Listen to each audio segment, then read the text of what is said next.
সবাইকে অমর ২১-এর শুভেচ্ছা। ১৩ আগস্ট ২০১০ শুরু হয়েছিল ভূত এফএম। আজ ফেব্রুয়ারি ২০১৪। অন্যরকম এক ভূত এফএমে আপনাদের সবাইকে স্বাগত জানাচ্ছি। এখানে যারা ঘটনাগুলো শেয়ার করছেন তারা আপনাদের খুব চেনা, খুব স্পেশাল, এবং এইখানে যে ঘটনাগুলো আপনারা শুনবেন সেই ঘটনাগুলো এই সিটির বাইরে পৃথিবীতে আর কোথাও নেই। আপনার সংগ্রহে রাখার জন্যই আমাদের এই উদ্যোগ, এবং আপনাদের যদি ভালো লাগে তাহলে বছর বছর আমরা আবারও ফিরে আসবো আপনার কাছে। চলুন শুনে আসি আজকের ঘটনাগুলো।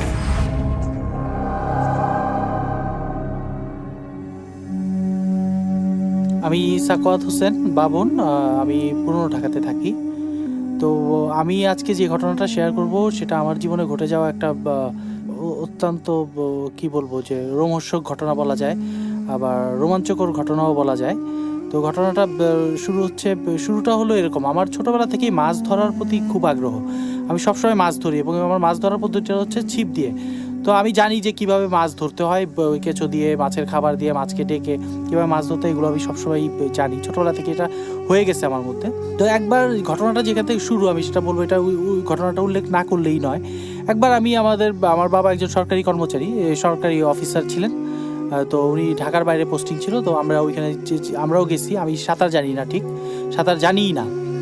তো আমরা গেছি। পরে আমি ওইখানে একটা পুকুর ছিল, আমরা যেই বাড়িতে ছিলাম ওই বাড়িটা মল্লিক সাহেবের বাড়ি ছিল, এবং একটা বিরাট বড় একটা মজগুনি পুকুর ছিল। তো আমি একদিন ওইখানে একটা আম গাছের নিচে বসে একাই স্কুল থেকে ফিরে একা মাছ ধরছি।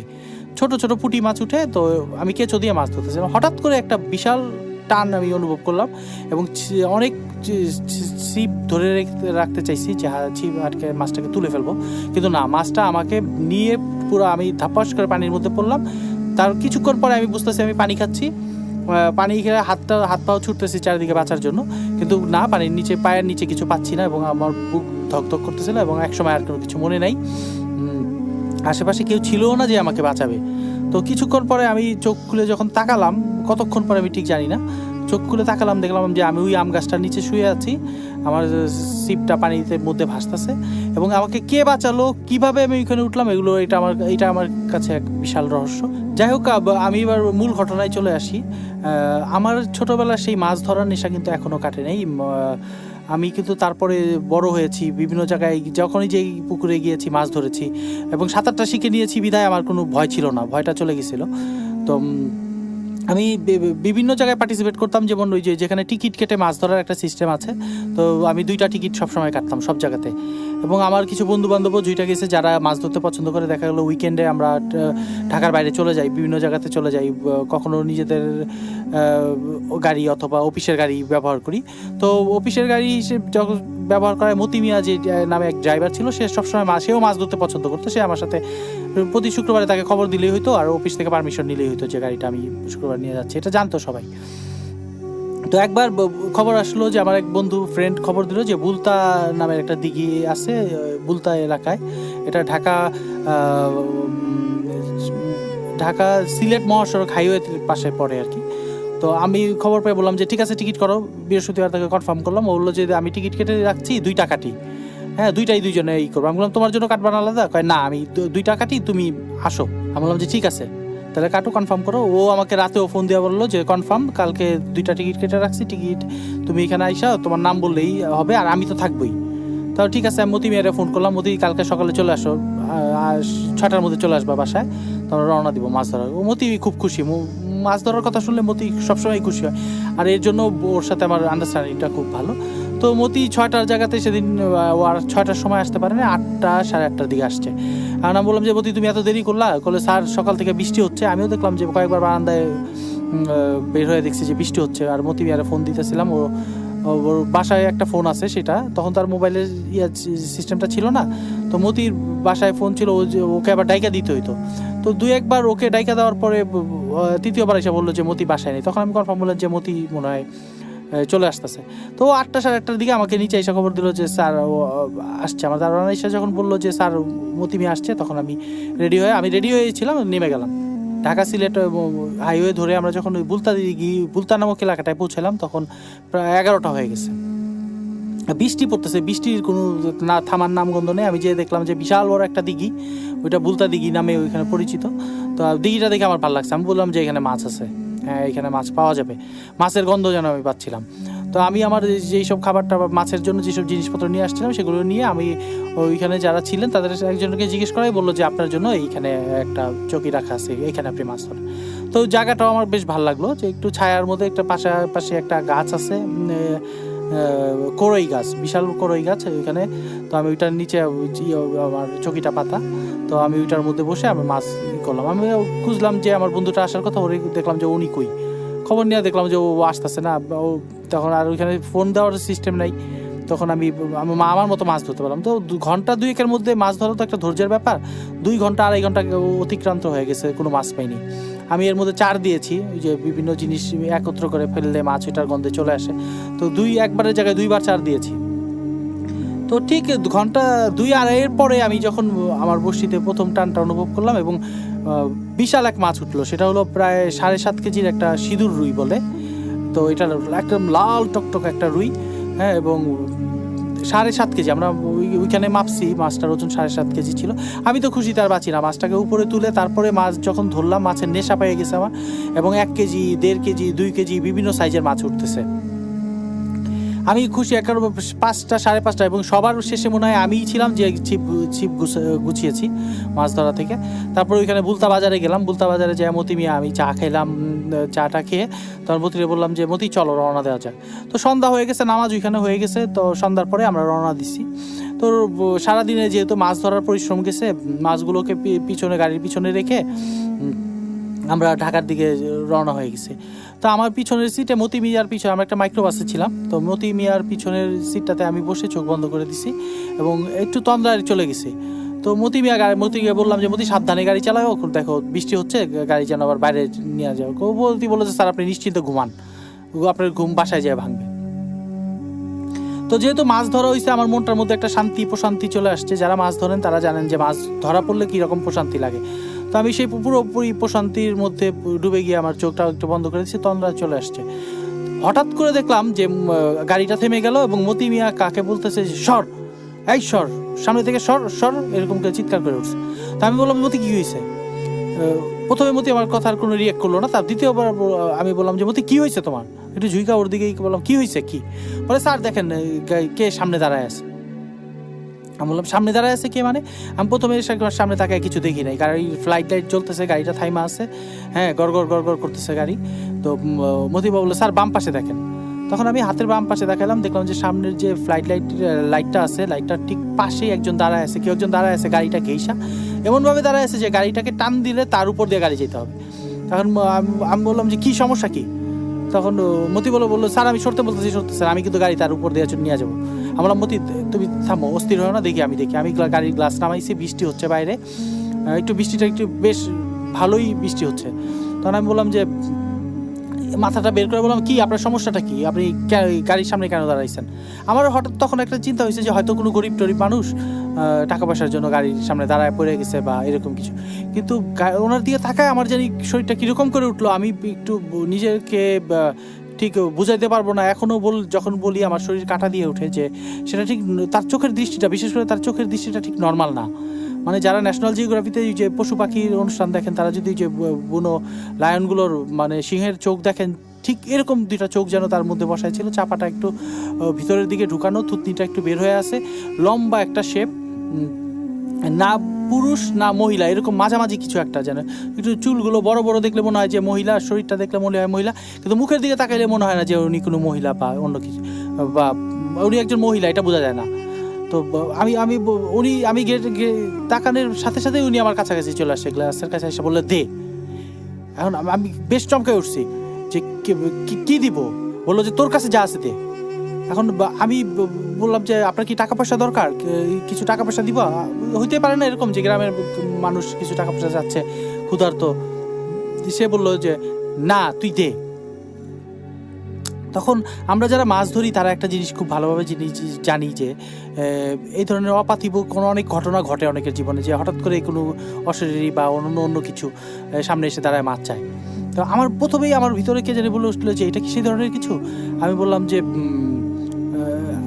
আপনি কি চাচ্ছেন বলেন। তো বললো তোর কাছে যা আছে তুই দে। এবার বেশ রাগাম্বিত স্বর এবং অস্থির হয়ে গেছে, তার মধ্যে বোঝা যাচ্ছে যে চোখ দুটা মনে হচ্ছে বের হয়ে যাবে। আমার জানি কি হলো ভিতরে, আমি গাড়ি দরজা টান দিয়ে গাড়ি খুলে ফেললাম। আমার মনে হলো যে মাছ চাচ্ছে।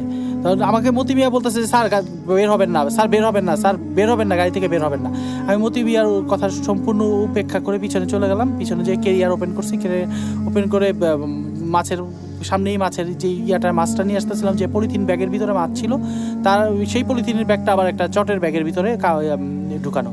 তো আমি প্রথমে চটের ব্যাগটা যে মুখটা যে বাঁধা দড়ি দিয়ে সেটা খুললাম, এবং পলিথিনের ব্যাগটার ভিতরে যখন হাত দিছি তখন আমার প্রথমেই হাতটা পড়ছিল যে সেই যে 7.5 কেজির যে বড় আপনার সিঁদুর রুইটা নিয়ে আসতেছিলাম সেটার উপরে।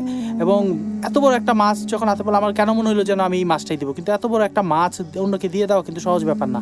যারা মাছ ধরেন তারা জানেন যে যেটা একটা বিশাল বড় একটা হার্ট হইতে হবে এদের। আমার প্রথমেই তখনই মনে হয়েছে যে এই মাছটা আমি দিয়ে দিব। তখন আমি মাছটা নিয়ে যেই ঘুরতে যাব, পিছন ফিরছি আর দেখি ওই আমার ঠিক আমার পাশে ওইটা এসে দাঁড়ায় রয়েছে। দাঁড়ায় আছে এত কাছে, এত ক্লোজ, আমি পুরো এখনও যে বলতেছি আমার পুরো শরীর একটা ঝিম একটা ভাব হয়ে গেছে। মাথার চুলগুলো মনে হচ্ছে দাঁড়ায় গেছে এই বৃষ্টির মধ্যেও। বৃষ্টি যে হচ্ছে সেগুলো কোনো খেয়াল নেই আমার। তো আমি ওনাকে পিছনে দেখে নিজেকে সামলায় বললাম নেন। হ্যাঁ, দেখলাম ও কিছু বলে না, দাঁড়ায় আছে। আমি আবারও বললাম যে নেন, এইটা আপনি নেন। এবার বললো, উনি আমাকে বললো লাগবে না, রেখে দে। আমি বললাম যে লাগবে না মানে? বললো যে লাগবে না, রাখ রাখ, ভিতরে রাখ। কারণ আমি ওনার দিকে তাকায় আসি, এরকম দেখলাম যে আমি আমার হাতটা যেন অটোমেটিকলি মাছের ওই ব্যাগের ভিতরে ঢুকে যাচ্ছে। তো আমি এদিকে একটু তাকাইছি, দেখলাম যে মাছের ভিতরে ব্যাগের ভিতরে আমার হাতটা ঢুকে গেছে। এখন আমি তারপর যখন আমার পিছনে তাকাইছি, দেখি পিছনে কেউ নেই। আমি দৌড়ায় মতি মিয়ার কাছে গেলাম, ওই পিছনের ক্যারিয়ারটা খোলা, আমি ব্যাগটুকু রেখে দৌড়িয়ে, ও তো মতি তো ওই সামনের সিটে বসে আছে, ড্রাইভিং সিটে। আমরা মতি তুমি কাউকে দেখছো এদিকে যেতে?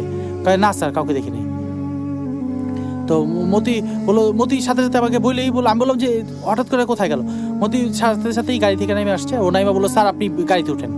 গাড়িতে ও মতি একরকম আমাকে ওইখান থেকে নিয়ে আসে, আমি যেখান থেকে নামছিলাম ওই সিটে ও উঠাই দিল আমাকে, বললো স্যার উঠেন। ও কেরিয়ার বন্ধ করলো, তারপর বললো স্যার আর কোনো কিছু। আমি বললাম কি দেখলাম মতি? এটা মতি গাড়িতে উঠা গাড়ি চালু স্টার্ট করে দিছে, গ্লাসগুলো বন্ধ করে দিছে, তো গাড়ি চলতেছে। আমি বললাম মতি কি দেখলাম এটা? মতি কিছু একটা বলতে যাচ্ছিল, তারপর দেখলাম মতি চুপ হয়ে গেল। মতি বললো যে কোনো কথাই বলে না। এখন মতিকে আমি যতই প্রশ্ন করি যে মতি আমরা কি অপার্থিব কিছু দেখলাম, আমরা কি ওই ধরনের কিছু দেখলাম, এটা তো আর কি আমি বিশ্বাসও করতে পারতেছি না, কি দেখলাম? মতি কোনো কথাই বলে না। আমি আসলে মতির সাথে কথা বলতেছিলাম নিজের ভয়টা কাটানোর জন্য। তো মতি কোনো কথা বলে না। তো কাঁচপুর ব্রিজ অতিক্রম করলাম। মতিকে বললাম মতি গাড়ি সাবধানে চালাও। আমার ভয় হচ্ছিল যে মতি না গাড়ি রাস্তার বাইরে ফেলে দেয়। তো মতিকে বলছি মতি তুমি গাড়ি সাবধানে চালাও। মতি গাড়ি সাবধানেই চালাতেছিল। কাঁচপুরের ব্রিজ যখন ক্রস করে আমরা এদিকে আসছি, তো তারপরে মতি মনে হলো যে ঝড়ের বেগে ঢাকার দিকে চলে আসতেছে গাড়ি। তো কিছুক্ষণ গাড়ি ও স্পিডটা অনেক বাড়ায় দেয়, আবার গাড়িটা কিছুক্ষণ কমায় দেয়, আস্তে আস্তে যায়। আমি বললাম যে মতি তুমি সাবধানে চালাও। ওকে যতই বলি ও আমার কোনো কথাই শুনতে পারে। আমি যে পিছনে বসে আছি এটা যেন মতির খেয়ালেই নেই। তারপরে যাই হোক, আমার আর কোনো বিপদ হলো না, আমরা ঢাকায় চলে আসলাম। তো ঢাকার মানে যে যাত্রাবাড়িতে এসে, যাত্রাবাড়ি যারা ওইখানে যান সবসময় জানেন যে বাম পাশে একটা পেট্রোল পাম্প আছে।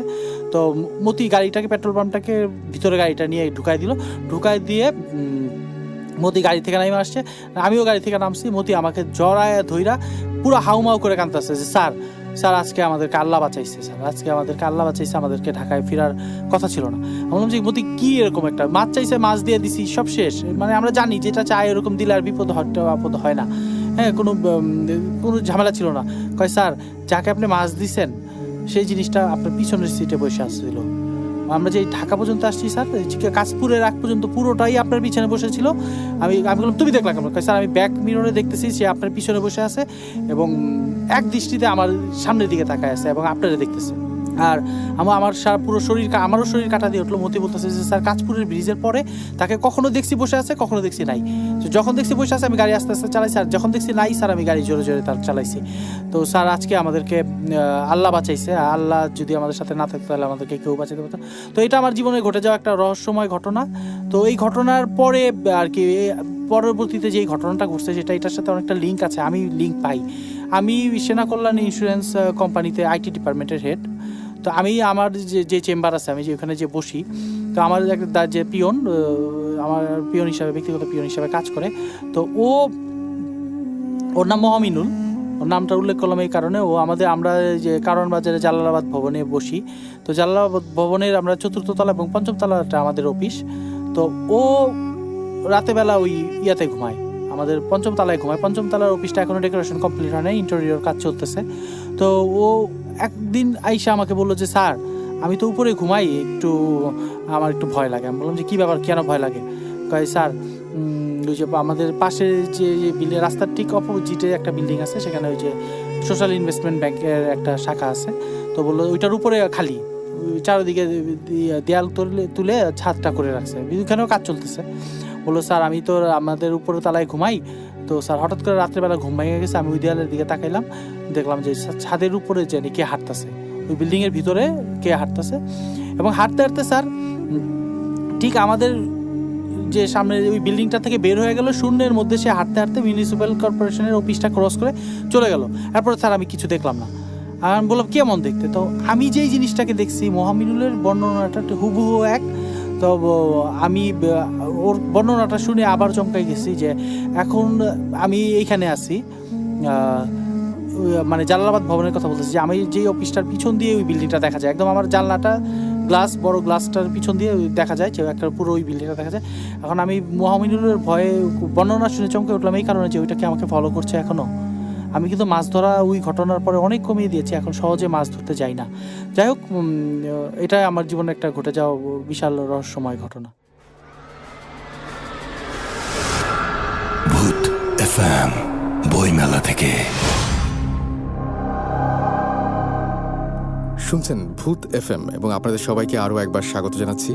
এবং চলছে অমর 21-এর স্পেশাল এপিসোড। এবং এই এপিসোডটিতে সবচাইতে বড় ব্যাপার যেটা, সেটা হচ্ছে কোনো বিজ্ঞাপন বিরতি নেই, শুধু ঘটনা, শুধু ভয়। সাথে আছে ফারনান। চলে যাব ফারনানের ঘটনায়।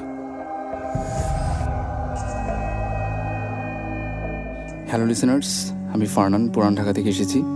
আর আমি এখন যে ঘটনাটা শেয়ার করব সেটি আমাকে একজন মেইল করে পাঠিয়েছেন এবং ওনার নাম হচ্ছে জাহিদুল হাসান। উনি খুলনায় থাকেন। তো ঘটনাটা প্রায় 12 বছর আগের পুরনো একটা ঘটনা এবং উনি আমাকে মেইলে যেভাবে লিখে পাঠিয়েছেন আমি ঠিক সেভাবে আপনাদের সাথে শেয়ার করার চেষ্টা করব।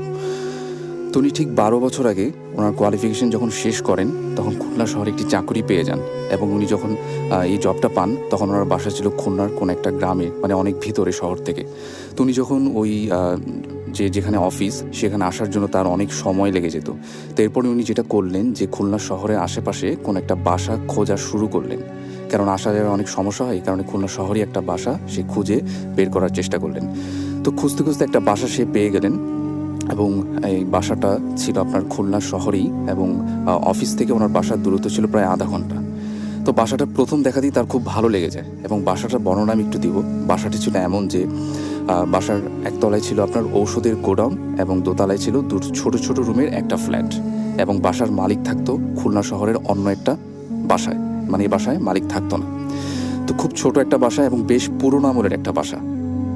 তো ওনার বাসাটা দেখার পরে বেশ পছন্দ হয়ে যায় এবং বাসার পেছনের দিকে আরেকটা যেটা ছিল, যেটা আমি বলবো যে বাসার পেছনে ছিল একটা ডোবা এবং বাসার পেছনের ডোবার পাশে ছিল আপনার একটা অনেক ছোট বাগানের মতো একটা জায়গা এবং সেই বাগানটা ক্রস করার পরে বেশ কিছু দূর গেলে ঝোপঝাড়ের মতো জঙ্গল। এই ছিল টোটালি বাসাটা। তো বাসাটা প্রথমে দেখার পরে তার বেশ ভালো লেগে যায় এবং সেই বাসাটা অ্যাডভান্স করে আসে এবং এরপর দিনই ঠিক সেই তার যে আসবাবপত্র, তার যে জিনিসপত্র সব কিছু নিয়ে সে ঠিক সেই বাসাটায় উঠে পড়ে। যেহেতু বাসাটার নিচে ছিল গোডাউনের ওষুধের গোডাউন এবং উপরের তলায় যেহেতু সে নিজে একাই থাকবে, তো সম্পূর্ণ বাসাটা মোটামুটি তার নিজেরই দেখতে হয় এরকম একটা কন্ডিশন ছিল তখন। এবং সে যেহেতু অবিবাহিত ছিল তাকে একাই থাকতে হবে সেই দুটো রুমে। তো যাই হোক, সব কিছু নিয়েই সেই বাসায় উঠলো এবং বাসাটি যেহেতু অনেক পুরনো ছিল সেটাকে পরিষ্কার করতে অনেক সময় লেগে যায়। সে সম্পূর্ণ সেটেল হয়ে যায় বাসাটাতে এবং সেই দিন রাত্রে সব কাজ শেষ করে খাওয়া দাওয়া সেরে যখন ফ্রেশ হয়ে সে ঘুমাতে যাবে, অনেক সারাদিনের ক্লান্ত থাকার কারণে তার প্রচুর ঘুম আসে এবং সে রাতে ঘুমিয়ে পড়ে। কিন্তু একটা সময় হঠাৎ করে তার ঘুম ভেঙে যায়। ঘুম ভাঙার সাথে সাথে দেখা যায় রাত্রে ঠিক ঘড়িতে বাজে রাত 12টা এবং তার বিছানার ঠিক মুখোমুখি অবস্থায় ছিল একটা জানালা এবং সেই জানালাটার পাশে ঢাকা ছিল একটা সাদা পর্দা দিয়ে। সেই সাদা পর্দা দিয়ে শুধু বাহির থেকে চাঁদের মৃদু আলো বিছানায় পড়ছিল। সমস্ত ঘরটা ছিল অন্ধকার। তো এই অন্ধকারে সে আর কিছুই দেখতে পাচ্ছিল না। তার আর ঘুম আসছিল না। সে চিন্তা করলো যে না, আমি একটু সেই বাগানটা থেকে ঘুরে আসি। যেহেতু নতুন পরিবেশ, নতুন বাসা, ঘুম নাও আসতে পারে। একটু বাগান থেকে ঘুরে আসি, তাহলে ঘুম আসতে পারে হয়তো বা। তো সে যেটা করলো যে হাতে একটা হেরিকেন নিল এবং হেরিকেনটা জ্বালিয়ে আগুন ধরিয়ে সেই নিচে নেমে বাগানের দিকে হাঁটার জন্য গেল। সে বাগানটা বেশ ভালোভাবে হাঁটছিল। বাগানটা সম্পূর্ণ ছিল অন্ধকার, ওখানে কেউই ছিল না, কোনো মানুষ ছিল না। সোজা বেশ কিছুতে যাওয়ার পর একটা ঝোপঝাড় এবং ঝোপঝাড়ের পরে জঙ্গলের মতো বেশ কিছু খালি জায়গা। তো বাগানে হাঁটার সময় একটা সময় তার মনে হতে থাকলো যে বাগানের তাকে ফলো করছে কেউ তার পেছন দিক থেকে। সে যখন বাগানের মাঝামাঝি পর্যায়ে চলে আসে তখন হঠাৎ করে একটা অদ্ভুত কাণ্ড তার সাথে ঘটে বসে। তার হাতে যে হেরিকেনটা ছিল সেটার যে আগুনটা সেটা ধপ করে নিভে যায়। কিন্তু এটা একেবারেই অসম্ভব ছিল, কেননা সেদিন কোনো বাতাসও ছিল না যে হেরিকেনের আগুনটা বন্ধ হয়ে যাবে। কারণ হেরিকেনটা সম্পূর্ণ কাচের গ্লাস দিয়ে আটকানো ছিল এবং হেরিকেনের যথেষ্ট পরিমাণ তেল ছিল, এবং সাথে সে কোনো দিয়াশলাই যেহেতু আনেনি, তো হেরিকেনটা আর জ্বালানোর চেষ্টাও সে করতে পারল না। তখন সে মনে করলো যে এই ঘুটঘুটে অন্ধকারে এই বাগানের ভিতর তার বেশ ভয় লাগা শুরু করলো। একটা ঠান্ডা ভয়ের স্রোত তার উপর দিয়ে বয়ে চলেছে। সে চিন্তা করলো যে না, এই জায়গাটাতে আর থাকা চলবে না। এবং সাথে সাথে তার আরও মনে হচ্ছিল এই বড় বড় গাছগুলো থেকে কে যেন তাকে বারবার দেখছে। মনে হচ্ছে গাছগুলোর উপর থেকে তার দিকে কেউ যেন অনেক তাকিয়ে আছে তার দিকে। সে তখন যেটা চিন্তা করলো যে না, এই জায়গাটা আমি আর থাকবো না, আমি সাথে সাথে আমার রুমের দিকে চলে যাই। সে দৌড়ে রুমের দিকে যখন গেল, একটা অদ্ভুত রকমের শব্দ তার কানে আসলো। সেটা হচ্ছে মনে হচ্ছে কেউ যদি ফুপিয়ে ফুপিয়ে কাঁদে, যেরকম কান্নার শব্দ শোনা যাবে ঠিক সেরকম একটা শব্দ। অনেক করুণ সেই কান্নার সুর। সেই কান্নার শব্দ শুনে তাকে কি ছেলে বলা যায় না মেয়ে বলা যায় কিছুই বোঝা যাচ্ছিল না। এবং এই কান্নার শব্দটা আসছিল দীপি তার রুম থেকে, দোতলার উপর থেকে। একটু আগেও সে দোতলার রুমে ছিল, তখনও তো কেউ ছিল না। কেই বা কাঁদছে এত রাতে? তার রুমের লাইটটা জ্বালিয়ে সে বাগানের দিকে আসছিল, কিন্তু এখন দেখে যে রুমের লাইটটাও নেভানো। সে বেশ ভয় পাওয়া শুরু করলো। সে কান্না শব্দটা এখনও শুনছে।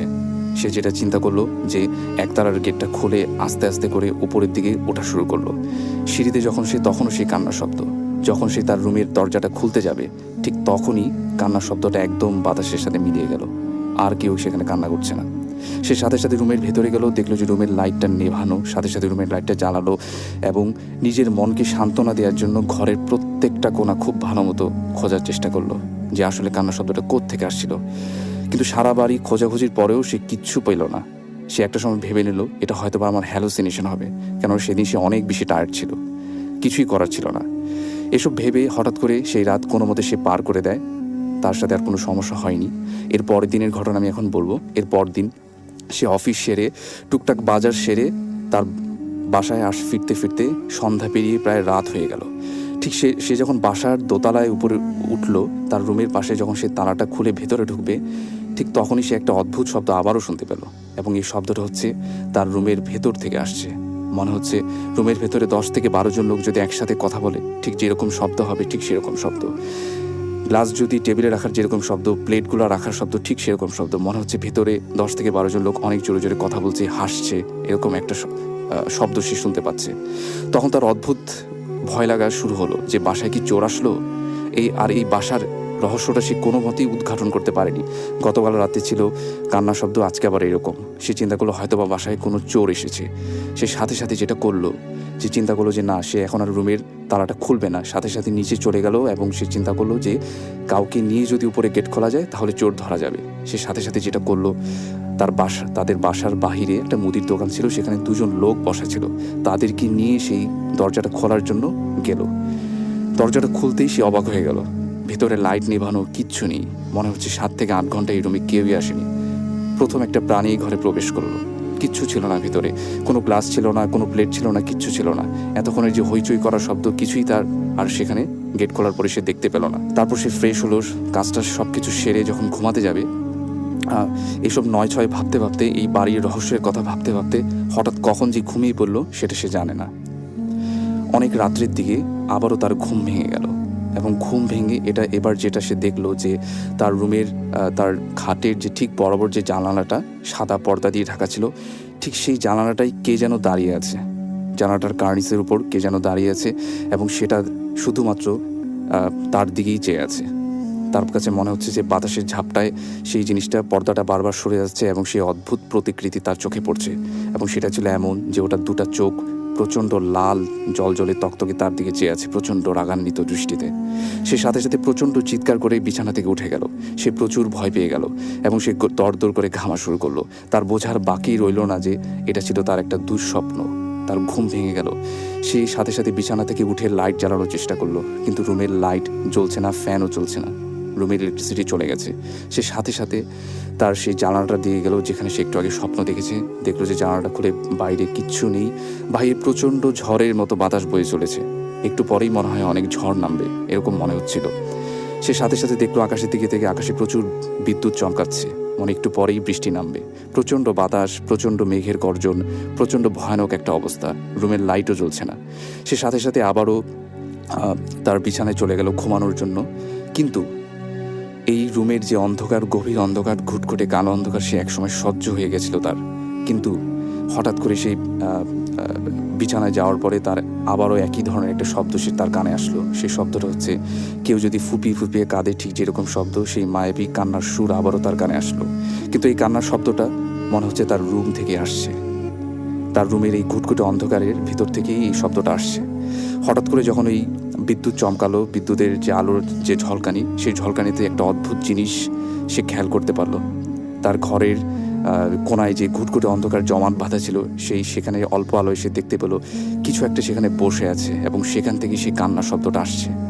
এবং সে যেটা দেখলো যে এরকম বিদ্যুৎ চমকানোর মাঝখানে যে আলোর ঝলকানি, সেটাতে সে দেখলো যে একজন কেউ যদি বসে থাকে হাত পা গুটিয়ে এবং সে যদি কান্না করে ঠিক যেরকম দেখাবে ঠিক সেরকম।